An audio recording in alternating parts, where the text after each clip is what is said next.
Here's Jeff Marek, the host of The Sheet on the Nation Network. He joins us Fridays. Hang on. We're hanging. I can't let pizza just hang there and move on to hockey. A couple of things. So as a kid, and still to this day, that was our go-to shop as our family. Yeah. It was Thursdays was always pizza night. And we ordered so many that when I think it was like 10 years old, randomly, they sent us a telephone, a pizza telephone, and we had no rooms to put it in, so my father put it in the bathroom. I'm like, Dad, who's making calls in the bathroom? But we had no other place to put a phone. Here's free the cell other phone. thing Why not? about pizza. Yeah. So here's the other thing about pizza. When I was at University of Guelph, Ontario, they were the only place that would allow me to do something that I still cherish to this day, and that is I would call and I would say I want a large or whatever, but don't cut it. I want you to fold it, and we would call it the super panzo. Not slices. I just want you to fold the pizza. And when it's like 2:30 in the morning, and you don't want to mess around with slices, you just want a large pizza folded in half. We called it the Super Panzo. Pizza delivered. And one more thing, I have a theory about pizza, and it goes like this. The word pizza is the most perfect word in the English language. I want you both to think, and everybody listening and watching right now, I want you to think of the most buckled you've ever been in your life, okay? Just imagine it. Have you ever mispronounced the word pizza? Yeah, you can always get it It is impossible to mispronounce. It's the word that no one's ever mispronounced. I never have. Matt, Blake, you guys are probably never. Everyone watching and listening right now, nobody has ever mispronounced the word pizza. It is the most perfect word in the English language, period, the end. You're in the fetal position in the backseat of your buddy's car. You can still get out. Pizza. Yeah. Yeah. No one's ever mispronounced it. It's the most perfect word. Perfect. Why are you stumbling down the sidewalk, son? Sorry, officer. Pizza. Sorry, officer, for pizza. Pizza. Hold on, though. What did he say? You're folding a whole large pie in half? Did they do creating like a calzone of like panzerotti? Correct. We're talking about pre-oven or post-bake? No, post oven. You Post-bake. bake it and then you fold it, and then you fold it. Or it can just get delivered and you fold it yourself. I'm not fussy that way. I'm not too particular when it's 2:30 in in morning. Not we're watching Barzal and Can you Tone on please television at fold university. the entire pizza? Correct. And Pizza would always do it for me. It was great. It was awesome. I loved it. Fan for life. That was it. They folded the pizza for me. I'm a pretty simple guy. I'm really simple. They would fold the pizza for me. You know, I love talking to Jeff Marek is we get on here on Friday mornings. And just before we hit record, he always has hey, have I ever told you about my blank theory? Have we talked about that before? No? Okay, let me go. Well, before we finish the pizza, incidentally, our contact at Pizza I went to high school with, and his older brother got a job at Pizza when we were in high school, when our older brothers were in grade 12, maybe grade 13. And because Ontario had grade 13 back then. And that's true. He liked to eat, and they decided to make panzos one day at our house. But their stipulation was we're going to make them the size of our cranium. And so they made multiple panzos they took up the entirety of the oven. They were spectacular. It was basically like a lasagna pizza. Like they were massive. Guys, just fold it. Yeah. Just fold it. Sure, we're not trying to could. put a man on the moon here. We're not trying to crack the ice. No, we're not. We're not. Just fold the pizza, guys. I do like the shout about the most perfect word in the English language. Yeah, that's good. Although, find me a better one. It also has. The very word has pieces of pizza in it with the Z. To be technical, do believe it's an Italian word, but nevertheless, we've co-opted it in your it's ours now. Yeah, it also sounds like the object it refers to. So that's right. It's got that going for it as well. I'm not going to get in your way. You're just ramming it off. This is good. Yeah. Okay, so Jeff, tell me how you think the Vancouver Canucks will do in life without Quinn Hughes and Connor Garland, especially after last night's game in Keep singles. going. Like it's not just those two. I mean, this is a laundry list. Like I've always been a fan of Agatha Christie novels, and this is like Murder on the Orient Express, where you're riding on the train and the lights flicker and another character vanishes. Like I'm watching Vancouver Canucks games, and you want like that second screen of the bench to see who's still there. I know it's a reality that all teams go through, but like holy smokes. This is ripped out of the pages of an Agatha Christie novel, and Brock Besser last night. You're going to rely on your goaltenders if you're the Vancouver Canucks. Lankinen was excellent last night. Thatcher Demko is showing why he's one of the best goaltenders in the NHL. And when he's healthy, he's a Vezina Trophy candidate. You guys know all this. But the one position that this does put a lot of pressure on is goaltending. Right? When you're going to have to grind for every single goal, it's hard. And that's why, I always looked at Phil Kessel this way. The value in Phil Kessel is, I think every team needs to have someone who can just skate down the wing and snap in a couple of goals easy. Like one of the greatest luxuries you can have is having a guy that can score an easy goal. Because when you have to grind for every tiny little goal that you have or any scoring chance, it's hard and it takes it out of you. And the other team marches down the ice and they score fast. You're like, ugh. But when you have a guy that can just come down the wing and snap a couple in really fast, the whole bench just goes, whew, okay, all right. Phil just snapped in two for us. It's tough, and this is probably what Vancouver is going to have to go through here now. Now, it just happens that one of their best grinding players has channeled the ghost of Rocket Richard. Certainly when he plays the They actually have that player right now. Yeah, I kind of like how Leon Draisaitl turns into Rocket Richard when he plays the Nashville Predators. I mean, every game he snaps in two against the Preds. Kiefer Sherwood is the story, and it's one of those situations where when one of your best defensive players is one of your best offensive players, you can't lose a line matchup. It's going to be like efforts like that from players like that get it done for the Vancouver Canucks. Nothing's going to be easy now. Nothing's going to be easy, and it's going to be hard on the goaltenders. I was going to give you the long list of injuries, but we spent 5 minutes talking about pizza, so I thought I would consolidate, much like, what's it called? Panzerotti. Panzerotti. Mm-hmm. Yeah, I stand by my decision, Matt. Get to the business. Talk about pizza. No, for sure. No, it's good content. I mean, no one can argue that. Lucas Reichel had a chance in overtime there last night. They acquired him shortly after we talked to you last Friday, as a matter of fact. Tell us about the player. What do you think? Got a chance here? Fast. I mean, there was that, there was that time where there was like the three German players that were going to come in and were going to light the NHL on fire. And again, it was going to be the continued rise of German hockey. It was, of course, Tim Stützle and JJ Peterka and Lucas Reichel. And, pre-draft, not draft year, but leading up to it, there was always the question of which of these three German players is going to be the one that pops. And at times it looked like Reichel, at times it looked like Peterka, and at times it looked like Stützle. Now, Stützle, of course, has distinguished himself as the best of the three. But the first thing you notice is, as you guys know, when you look at him, when you look at Reichel and you watch him play, he's fast. Everything that he does is really quick. I like him. I don't know what happened in Chicago, how he skated himself into a corner and couldn't skate himself out of it. But I really sort of kicked myself after we went off the air last week, and a few minutes later, there's the Reichel there's the Reichel deal. I said to myself, that is a very smart, low risk play by the Vancouver Canucks. And right now, when it's early in the season, I think that's the wise thing to do. I'll applaud Vancouver for taking this shot at giving a player a second chance. I always, maybe this is just the old school in me. I'm always shy about giving up on young players, right? And I guess the Rangers are like this with Alexis Lafreniere. It's a Sam Pollock theory.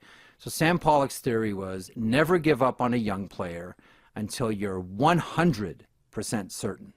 If you're 99% certain, don't give up. You have to be 100% certain before you give up on a young player. And this is Sam Pollock that watched Guy Lafleur struggle through the first couple of seasons of his career and then turn into a Hall of Famer, where there were howls in Montreal at that time to move off of Guy Lafleur. I like it. I think it's a smart move for them. It's low risk. It's always good when you have someone that can bring that speed element down the middle, and that's what Lucas Reichel does. And listen, from the games and the things that I've watched so far in Vancouver, specifically that first weekend. Like last weekend, I thought Lucas Reichel looked really good. I know the production's not there. I know the boxcar numbers aren't there right now, but I thought like specifically last weekend, I thought that he looked really good and really wanted to bury that one last night. Robbed of an assist as well on the Kane goal that got taken off the board as well. The assertion is that it doesn't maybe have the hockey IQ to put it all together, despite the wheels. He seems to be putting himself into the right positions, but the finish just hasn't been there just yet. I mean, might there be more success if the Canucks can, God forbid, ever get healthy or acquire another 2C? Could he be better as a winger? Could he be better coming off the wing, reduced responsibility, and one job only, and that is to prowl the one side? One of the things that we've learned in hockey, we grew up with this idea that you can't teach touch, right? We all three of us, we all grew up with this. Oh, goal scorers are just born. Mike Bossy was born to score goals. Really? Like, isn't this one of the things that sort of pre-2005 lockout that we learned, like, we were lied to our entire lives? Like, now that we know things like, pre-shot movement and, different types of grips and different types of shots, like, everybody's got shooting instructors now, and nobody talks about how we need to shrink the pads or make the nets bigger because the players are so much better at shooting the puck now. Does their technology around them in their hands help? Yeah, of course it does. But where once upon a time, Blake, like, I would look at that and say, yeah, you know what? He doesn't have it. He's got hands like feet. He's never going to score. But now I'm the opposite. I do believe, and I think we all do, we believe that touch can be taught at any level. And look at Jake DeBrusk. Jake DeBrusk is not a Rocket Richard winner. Yeah. Look at his touch on the shootout. Like that is. Yeah. You can't tell me that Sherwood hasn't become a more accurate shooter over the course of his hockey career after what we saw last night. Like it happens. Like this is just like, I remember Alain Vigneault would say this. And when there was and by the way, when's the last time you had a conversation about shrinking goaltending equipment? It's true. Remember how fixated we were of, the equipment's too. I can't tell you the last time I had that conversation. No. Because to Alain Vigneault's point, when he was coaching the Rangers, he said, he was asked about shrinking the equipment. He said, stop. If you want players to score more goals, players have to go work on their shot. They have to go, like, goalies in the offseason would go and work on their craft. They would work on becoming goaltenders. That was, again, the rise of the goaltender. And it wasn't until like a couple of guys, had a shooting instructor in Victoria that started to change all of this. And players just didn't go into the offseason and lift and get their strength back. They did that, but they also worked on shooting and skills and skating. And now it's advantage shooter. And we don't talk about making the nets bigger anymore, because they can all shoot. No. Because it's something that can be taught. Yeah, we came close to that. One of the things I always appreciated about AV, like, there was no bullshit. He had no time for excuses and things like that. He was great on the big picture stuff. Yeah. So my favorite, what do you if I can interject really quickly, my favorite thing when he was talking about goaltending, and he said, look, guys, hockey is really easy. It goes like this. If your goaltender is better than my goaltender, you win. If my goaltender is better than your goaltender, I win. It's that easy, guys. That's hockey. That's it. Mm-hmm. Yep. The end. We heard that line from time to time. Yes. Sorry about that. Mm-hmm. Oh, yeah. We heard many other lines from AV as well. En français. I miss him. Is that it, guys? En français. So do you think there's any wisdom for the Canucks and Steven Stamkos at this stage of the game with where he's at in his National Hockey League career? Yeah. He's 35 years old. He's got a no-move clause and a few years left at $8 million. And one goal. 1 goal, 1 assist, 2 points after 12 games for Steven Stamkos. It's not a good fit. It's not working. I know life away from Point and Kucherov is tough. I still do have a hard time believing what I'm seeing, considering he left Tampa scoring 40 goals. And I know you're not playing with the traveling all-star team anymore, but I know he's 35, and when it happens, it can happen suddenly. I just never saw it with Stamkos, and that's why I still think that, not for the full ticket, Like, make no mistake about it. Like, we're talking like a $4 million Stamkos here. I could wonder about the Vancouver Canucks, and I could wonder, now that, Patrick Laine is out, I could wonder about the Montreal Canadiens too, with Steven Stamkos. But something probably has to give here, unless he turns this thing around suddenly. And that's a tough loss again last night against the Philadelphia Flyers. But there's a lot of big questions around Nashville right now. I was going to say, like, the Stamkos contract might be the undoing of Barry Trotz's general manager project with the Nashville Predators. Because I think the best coach the Nashville Predators have in their organization, with no disrespect to Andrew Brunette, is Barry Trotz. Yes, the guy up top. So I was mentioning this on the sheet yesterday. Is that where this is all heading? That Barry Trotz coaches the Preds? I know that, and specifically last year when things were coming off the wagon, Barry Trotz went out of his way to mention, we are not firing Andrew Brunette. I am not hanging this one on him. Barry was obviously a coach. He's very sensitive about firing coaches. We all understand that. But does it not does it feel to you guys the same way that it does to me, that that's where this thing is heading? To the most successful coach that the Nashville Predators ever had, going behind the bench. And I'm not talking about like a dual role here. Maybe it's a shared responsibility more with Brian Poyle, who's been with the organization in either, player development or as an assistant general manager going back to, I think, 2018, maybe a co-GM. So I don't know how you would put it together, but it does feel to me like the next one here is Barry Trotz goes behind the bench. Well, I'm not reporting that. I'm not saying that that's even up for discussion. This is just me on your show wondering, what can the Preds do at this point? And would it make sense to say, you know what, it's not working with Andrew Brunette for whatever reason. Barry, it's yours to run again. Well, and it's people who are owners of sports franchises tend to run big operations apart from the sports franchise, and they tend to concern themselves with things like, am I putting my people in positions to succeed? Do I have the proper personnel in the proper leadership files? And so if you were to tell me that the Nashville Predators ownership, after a dreadful season last year and struggles this year, looks at it and goes, okay, so what are we doing wrong here? That will be the thing that sticks out more than anything else. Why did Stamkos and Marchessault look at that roster and say, that is the roster for us? With no centers. And it's also the cast of Cocoon. Like, everybody that is supposed to mean something to that franchise is 34 and up. Like, it's an unbelievable roster to look at. Like, how do they think that they are poised for future success? Wilford Brimley skating left wing. When you're, and I think he was only like 50 at that moment. I know. There's a wonderful Twitter account. There's a wonderful Twitter account about the Wilford Brimley. Passing the Wilford Brimley mark, how old, and it shows all these young people who were younger. Brad Pitt is like 10 years older he's than way Wilford Brimley. past the Wilford Brimley line. The Brimley Cocoon line. When Cocoon reached theaters on June 21st, 85, Wilford Brimley was 18,530 days old. Here we make note of people who have reached that age. Hang on, how old is that? You know how old that is in years? I will get it for you in a second. Okay, figure out that. So let me talk about Stamkos, Marchessault. Jeff, I got news for you. Mix as well.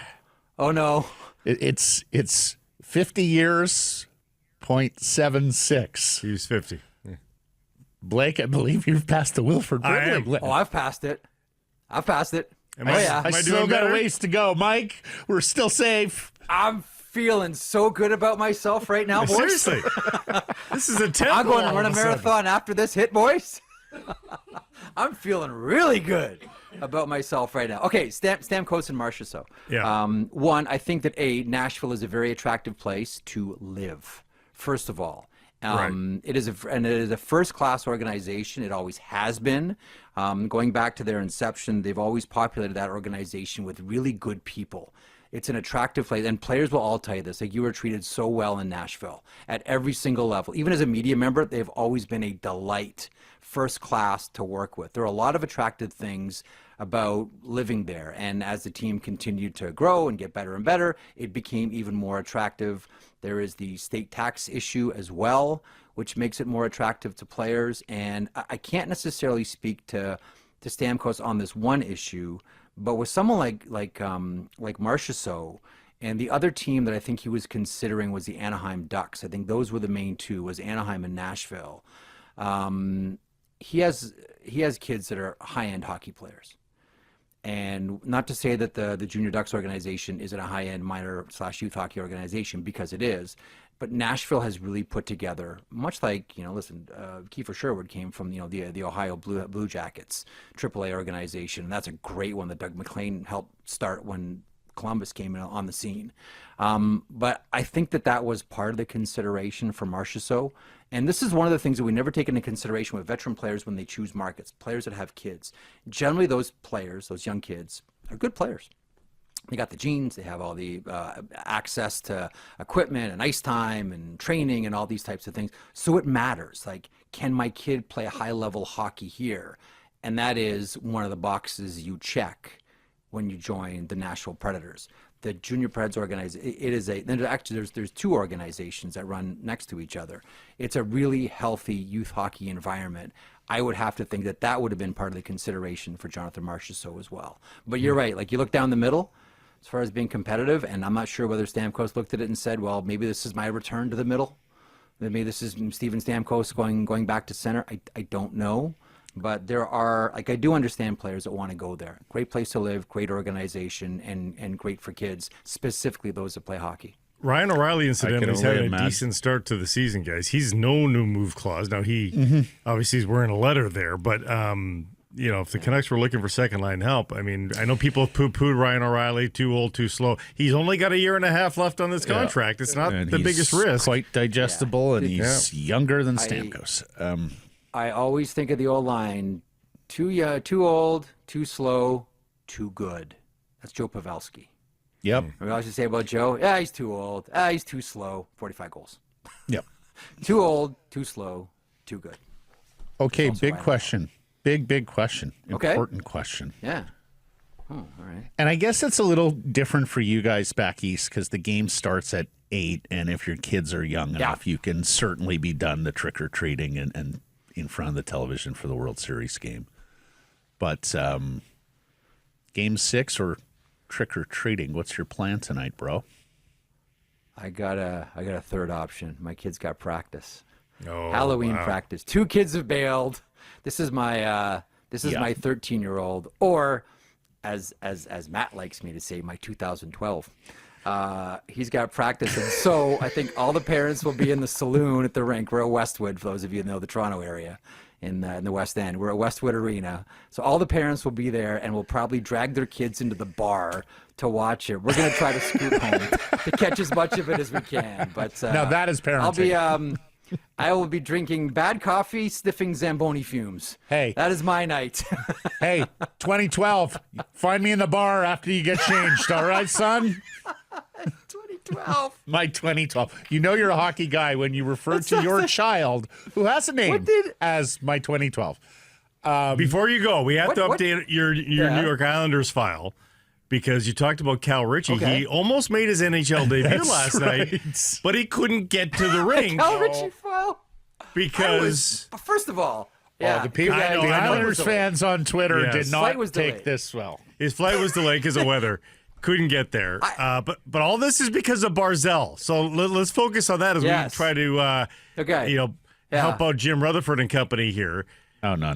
Yeah. Jim, no. It's a one-off, Blake. Well, Blake, except don't that read too much into it. No, Matt, there is reporting on this already that this may not be the first time for Barzal, that this may be a frustration for the New York Islanders that goes back a time.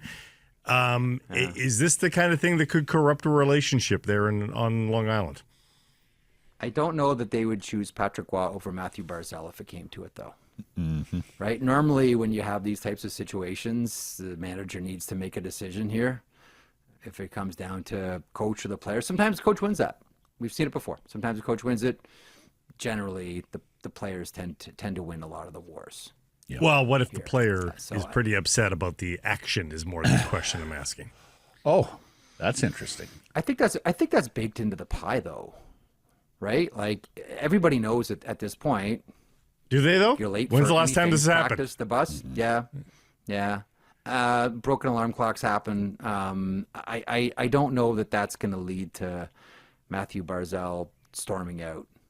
Yeah. I could be way off base here. I just can't see it. Not from someone as steeped in hockey as Barzal is. I have a hard. I mean, everyone sort of understands the consequences of showing up late to places. I just want to know what his alternate captain, Bo Horvat, told him for free after he missed that team bus, okay? Because you don't do that on Bo's watch. Lastly, That's a very good point. the Easter egg, the Jeff Marek Easter egg. John Tavares scores his 500th NHL goal this week. Speaking How of many active NHLers, and Blake, feel free to play along, how many active NHLers have 500 or more goals? And who are they? there's a guy in Washington. Indeed.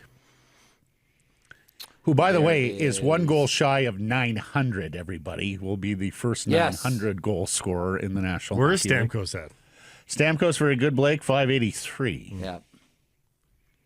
You got Tavares. I gave you Tavares. So Tavares. Yeah. Is there? We got Malkin You've in got that mix? 3. You do not have Malkin, but you do now at 517. And Do we're we sitting. have? Very good, Blake. Sidney Crosby, 633. You've Sid? exhausted the Yeah. list. That's it. That's it. 5.